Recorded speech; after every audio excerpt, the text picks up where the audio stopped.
Hello जी, सीखोगे जीतो कैसे। I am Rahul from diploma warrior. जैसा कि हम लोग पिछले वीडियो में एक प्रॉब्लम सॉल्व किए थे, जो था कि find the second largest and second smallest element. आज की इस वीडियो में हम एक बहुत ही इंटरेस्टिंग प्रॉब्लम सॉल्व करेंगे, जो है कि रिवर्स ए गिवन अरे। तो वीडियो को स्टार्ट करने से पहले सबसे पहले हम जान लेते हैं कि इस वीडियो का फ्लो क्या रहने वाला है।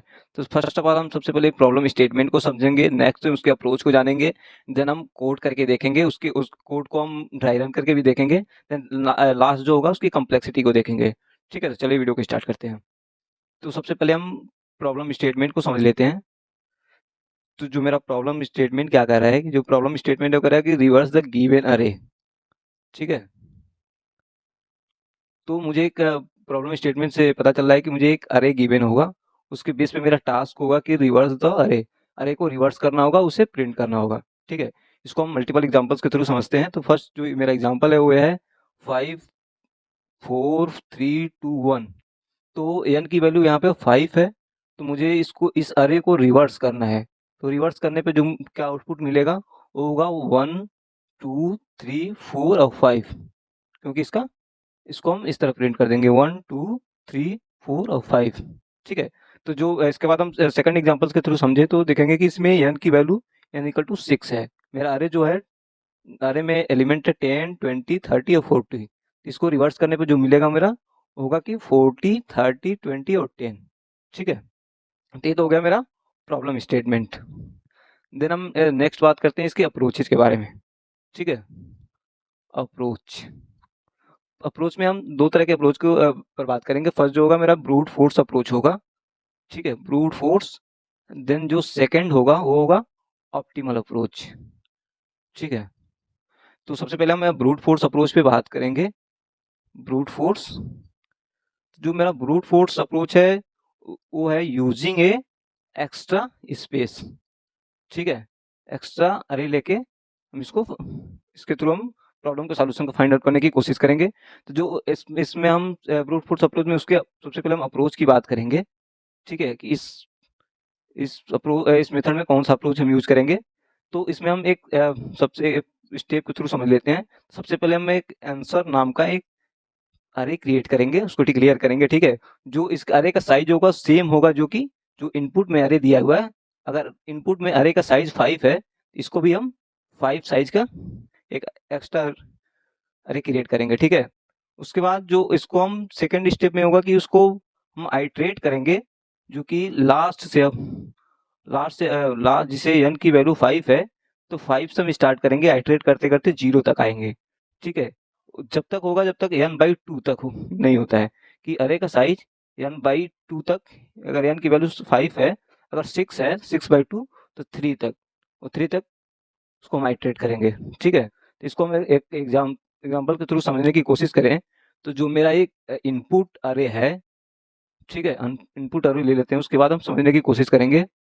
तो जो मेरा इनपुट अरे है 5 4 3 2 और 1, इसकी इंडेक्सिंग होगी 0 1 2 3 4। तो मेरी जो आंसर नाम का अरे होगा उसमें हम करके देखते हैं। ठीक है, तो जो होगा, लास्ट जो लास्ट इंडेक्स पे जो वैल्यू होगा वो फर्स्ट पे हो जाएगा। ठीक है, इसको फर्स्ट पे जाएगा, सेकंड वाला सेकंड फर्स्ट इंडेक्स पे जाएगा। ठीक है, ऐसे करके इसको लास्ट n माइनस 1 से चलाएंगे, i equal to n minus 1 से चलाएंगे, और n की value greater than equal to 0 होनी चाहिए, और i को माइनस माइनस करते जाएंगे।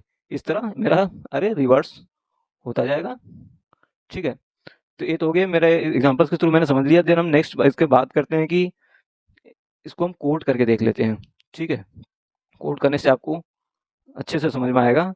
तो कोड करते हैं, तो उसके लिए हम एक फॉर लूप चलाएंगे।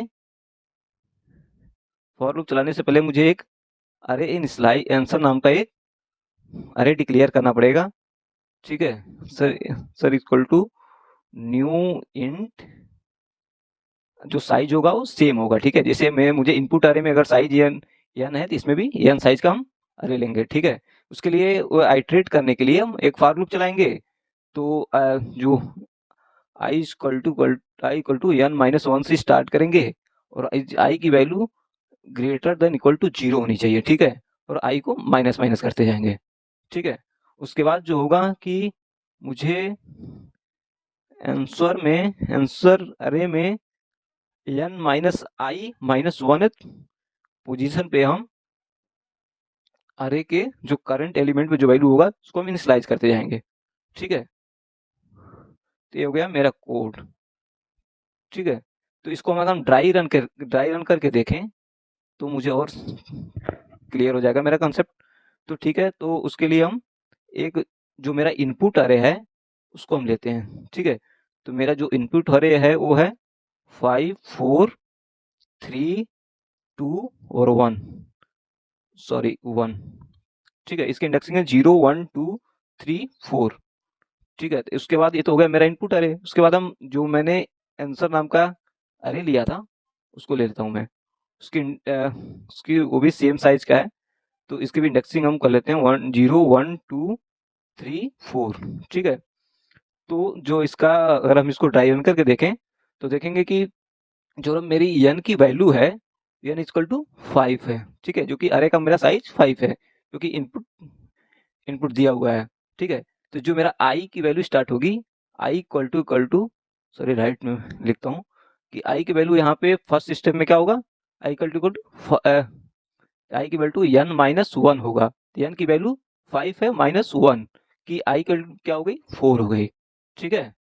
तो जो मेरा करंट एलिमेंट होगा वो कहाँ पे जाएगा, आंसर के किस आंसर अरे में answer n minus one, n की वैल्यू क्या है 5 है, ठीक है? 5 माइनस i की वैल्यू क्या है 4 है, 4 माइनस वन, ठीक है? तो जे अरे की यहाँ पे i की वैल्यू क्या थी 4 थी, ठीक है? तो जो आंसर अरे के फोर्थ इंडेक्स पे जो वैल्यू है वो कहाँ पे जाके स्टोर होगी, अरे आंसर के 5 माइनस 4 माइनस वन, इसका मतलब 5 माइनस 5, ठीक है? तो जो अरे के फोर्थ इंडेक्स पे वैल्यू होगी वो आंसर के जीरोथ इंडेक्स पे जाके स्टोर होगा, ठीक है? तो आंसर के जीरो इंडेक्स पे कौन सी वैल्यू होगी, अरे के फोर्थ इंडेक्स पे जो वैल्यू है वो अरे के जीरोथ इंडेक्स पे स्टोर होगी, ठीक है? तो अरे के फोर्थ इंडेक्स पे जो वैल्यू है वन है, तो वन यहाँ के आंसर के जीरोथ इंडेक्स पे स्टोर होगी, ठीक है? तो ऐसे ही करेंगे तो फिर मैं अगर n की वैल्यू जो अरे की वैल्यू डिक्रीज होती जा रही है, ठीक है? तो i की वैल्यू 4 से i की वैल्यू 3 हो जाएगी, ठीक है?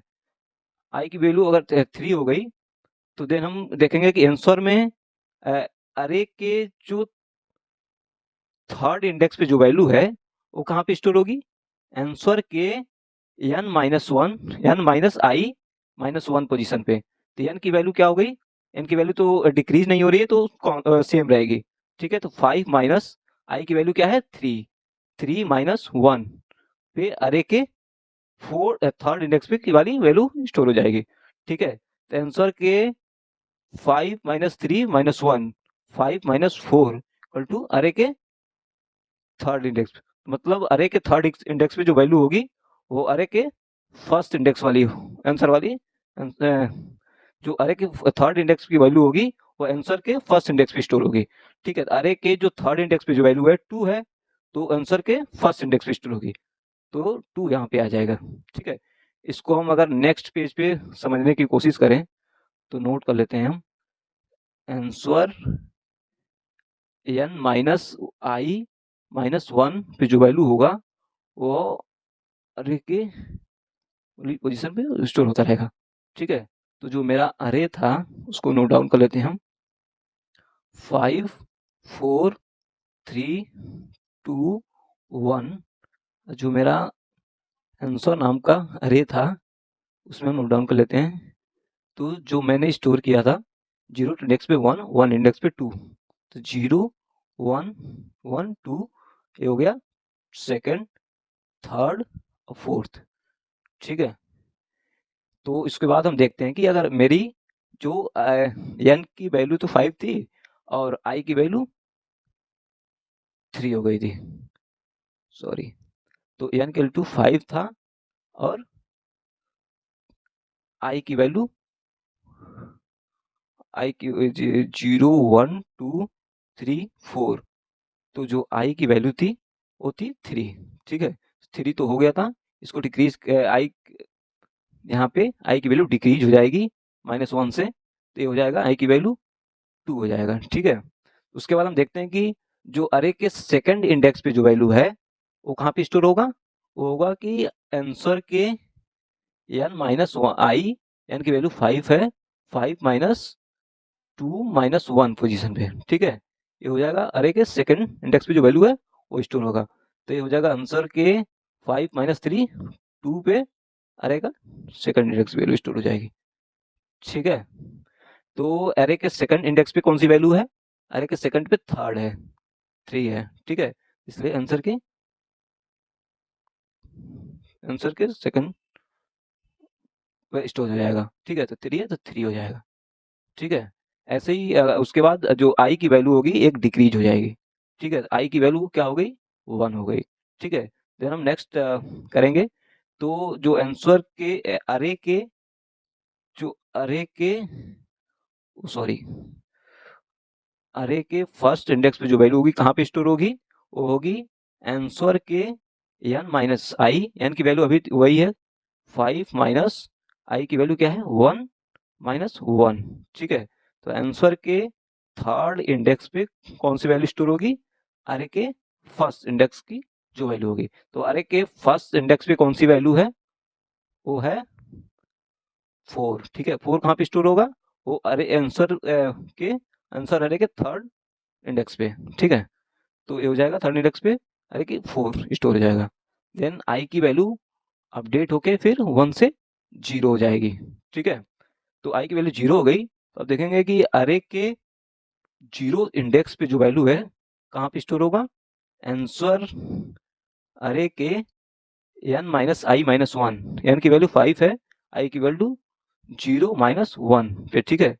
तो आंसर के फोर्थ इंडेक्स पे जो वैल्यू होगी, वो अरे के 0 इंडेक्स पे जो वैल्यू होगी वो आंसर के फोर्थ इंडेक्स पे स्टोर होगा। तो अरे के 0 इंडेक्स पे जो वैल्यू होगी 5 है, वो आंसर के फोर्थ इंडेक्स पे स्टोर होगा, तो हो गई 5, ठीक है। तो ऐसे आपका कोड वर्क करेगा, ठीक है।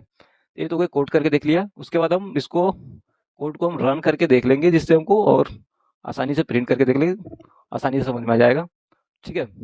तो मैंने कोड करके रखा हुआ है, तो यहाँ पे हम एक रिवर्स अरे बना रहे हैं, जो कि एक उसमें हम आंसर नाम का एक अरे क्रिएट करेंगे, ठीक है, जो कि एक्स्ट्रा अरे होगा।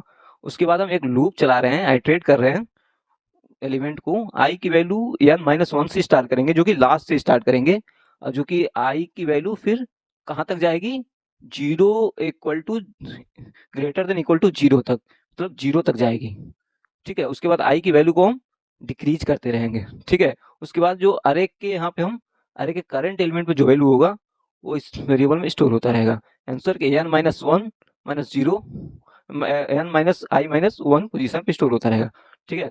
उसके बाद यहाँ पे हम अपने एक प्रिंट अरे फंक्शन को कॉल करेंगे, जो कि यहाँ पे जो मेरा अरे आंसर नाम का जो मैंने अरे क्रिएट किया था उसको हम एक एक करके प्रिंट करते रहेंगे, ठीक है।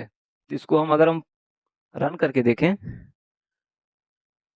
तो देख रहे कौन सा अरे मुझे आउटपुट मिल रहा है, यहाँ पे जो अरे है 5 4 3 2 1, इसका जो आउटपुट होगा वो 1 2 3 4 5 होगा, ठीक है, जो कि मेरा सही आंसर आ रहा है, ठीक है, कोड के हिसाब से, ठीक है। ये तो हो गया मेरा ब्रूट फोर्स अप्रोच।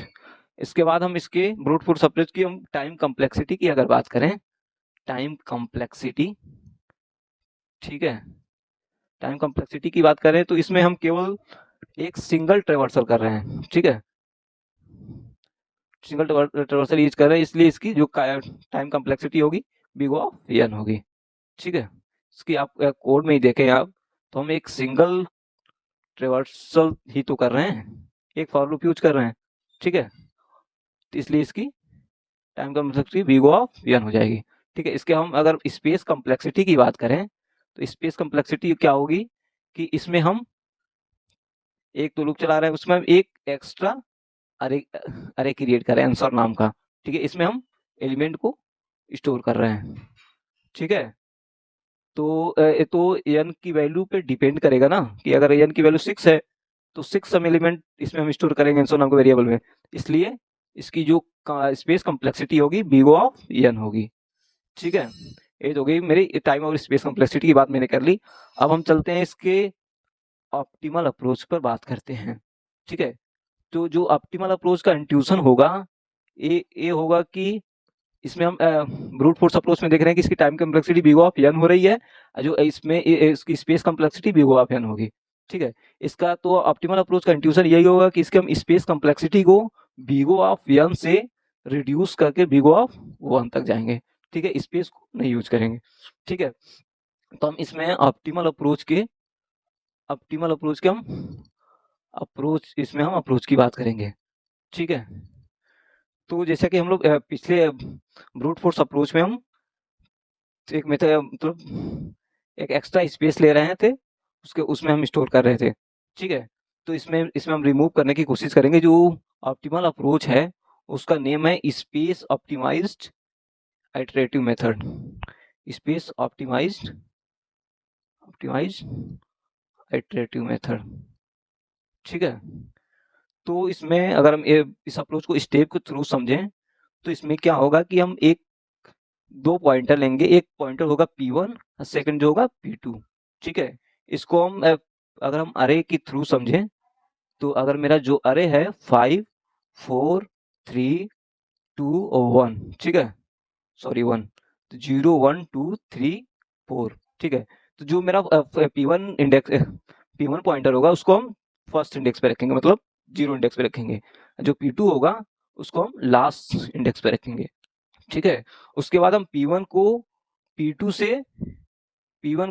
से और P2 को P1 से हम स्वैप करते रहेंगे, ठीक है।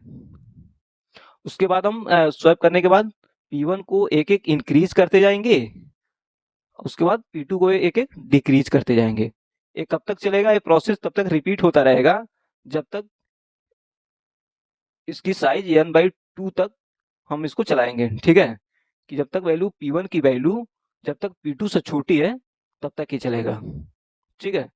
ये तो हो गया मेरा अप्रोच की बात। देन अब इसको हम कोड की अगर बात करें, ठीक है, कोड करके समझने की हम कोशिश करेंगे। तो जो कोड होगा कि सबसे पहले हम एक P1 नाम का वेरिएबल हम लेंगे जिसमें हम 0 इनिशियलाइज कर देंगे, ठीक है। जो सेकंड होगा उसमें हम P2 वेरिएबल लेंगे, उसको n-1 से इनिशियलाइज कर देंगे, ठीक है। जैसे कि हमारा अप्रोच में डिस्कस किए थे कि जो P1 वेरिएबल होगा उसको फर्स्ट इंडेक्स पे रखेंगे और P2 को लास्ट पे रखेंगे। इसलिए अगर n की वैल्यू 5 है तो इसको हम रखेंगे P2 को n-1 पे, ठीक है, क्योंकि अरे 0 से स्टार्ट होता है, इसकी इंडेक्सिंग 0 से स्टार्ट होती है, ठीक है। उसके बाद हम एक व्हाइल लूप चलाएंगे, ठीक है। व्हाइल लूप चलाएंगे, क्या कंडीशन है कि P1 की वैल्यू जो हो P2 से छोटी होनी चाहिए, ठीक है। उसके बाद हम क्या करेंगे, इसको हम स्वैप करेंगे, P1 को P2 से स्वैप करेंगे, P2 को P1 से करेंगे, ठीक है। तो उसके लिए हम क्या स्वैपिंग करने के लिए हम एक टेम्परेरी वेरिएबल बनाएंगे, जो अरे के P1 इंडेक्स पे जो वैल्यू है उसको टेम्प वेरिएबल में हम डाल देंगे, ठीक है। उसके बाद हम जो क्या करेंगे कि जो अरे के P1 इंडेक्स पे जो अरे के P2 इंडेक्स पे जो वैल्यू है उसको हम P1 वाले इंडेक्स पे डाल देंगे, ठीक है, इनिशियलाइज कर देंगे। उसके बाद P2 इंडेक्स पे जो वैल्यू है अरे के वो तो P1 में आ गया, ठीक है। यहाँ पे P2 फ्री हो गया, ठीक है। उसके बाद हम क्या करेंगे, अरे के P2 इंडेक्स पे जो वैल्यू पे हम जो टेम्प वेरिएबल P1 तो यहाँ पे फ्री हो गया था, ठीक है, इसको वैल्यू को हम टेम्प में डाल दिए थे, ठीक है। तो यहाँ पे अरे के P2 इंडेक्स पे हम टेम्प की वैल्यू को डाल देंगे। उसके बाद क्या करेंगे, P1 को हम इंक्रीज करते जाएंगे, ठीक है, और P2 को डिक्रीज करते जाएंगे। ये कब तक चलेगा? जब तक P1 की वैल्यू P2 से छोटी है, ठीक है। इसके बाद हम इसको अगर हम ड्राई रन करने की कोशिश करें तो हम ड्राई रन करेंगे, ठीक है। तो हम अरे ले लेते हैं, तो वही प्रीवियस अरे हम ले लेते हैं 5 4 3 2 1, ठीक है। इंडेक्सिंग 0 1 2 3 4। इसको हम अगर ड्राई रन करें तो देखेंगे कि जो P1 और P2, ठीक है, P2 को वैल्यू को हम P1 में स्वैप करेंगे तो P1 की वैल्यू क्या होगी, यहाँ पे P1 में चली जाएगी और जो P2 की वैल्यू P1 में चली जाएगी, P2 की वैल्यू P1 की वैल्यू P2 में चली जाएगी तो 5 हो जाएगा, ठीक है। ऐसे ही हम स्वैप करते रहेंगे, उसके बाद P1 की वैल्यू को हम बढ़ाते रहेंगे। तो यहाँ पर P1 यहाँ पे आ जाएगा फर्स्ट इंडेक्स पे, P2 इसके थर्ड इंडेक्स पे आ जाएगा। ठीक है, ये कब तक चलेगा? जब तक P1 की वैल्यू लेस देन P2 नहीं होती है। ठीक है, ये तो हो गया फर्स्ट स्टेप। उसके बाद हम क्या करेंगे, कोड में अगर देखें तो फिर एक कंडीशन, अभी P1 की वैल्यू क्या है? P1 की वैल्यू 1 है। ठीक है, P2 की वैल्यू क्या है? P1 की वैल्यू 1 है, P2 की वैल्यू 3 है। ठीक है, तो हम यहाँ पे चेक करेंगे कि P1 की वैल्यू अभी P2 से छोटी है। ठीक है, P1 की वैल्यू P2 से छोटी है, तो एक बराबर ये चलेगा, तो फिर उसके बाद स्वैप हो जाएगा। ठीक है, तो P1 की वैल्यू हम P2 में डाल देंगे, P2 की वैल्यू P1 में आ जाएगी।